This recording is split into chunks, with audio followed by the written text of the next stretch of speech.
Some animals are self-aware. It's like you can look into their eyes and they can look back at you and recognize themselves. And some animals aren't self-aware. Like you can look into their eyes and they don't recognize themselves.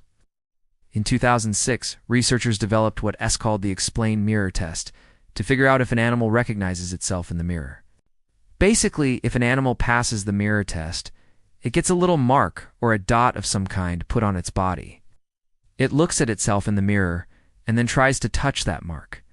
If it can touch the mark on its own body, it's considered self-aware. But why do we care if animals are self-aware? Well, one reason is that it suggests they also have something like a soul. But mostly it just means that they're smarter. Self-awareness is linked to things like planning for the future, understanding that other animals have thoughts and feelings, and even getting depressed. Basically, we want to know if other animals are as smart as us or smarter. So let's get started. First up, we have dolphins. Dolphins are super smart. They can recognize themselves in the mirror and pass the explain mirror test. Next, we have magpies.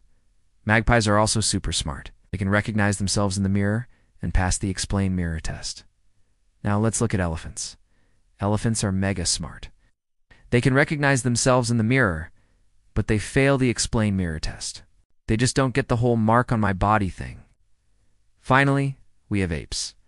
Apes are also mega smart. They can recognize themselves in the mirror, and they pass the explain mirror test.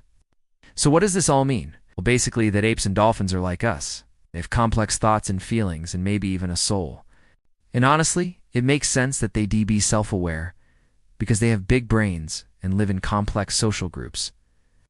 It's also possible that other animals like dogs and cats are self-aware, but they need to be tested. This is also an important thing to consider when we retesting cosmetics on animals or keeping them in captivity. If they're self-aware, it means they're more like us than we thought. Now, if you believe that animals think like us, subscribe and then leave a comment below. I dare you. What do you think? Should we be treating animals differently if they're self-aware? Let's talk about it.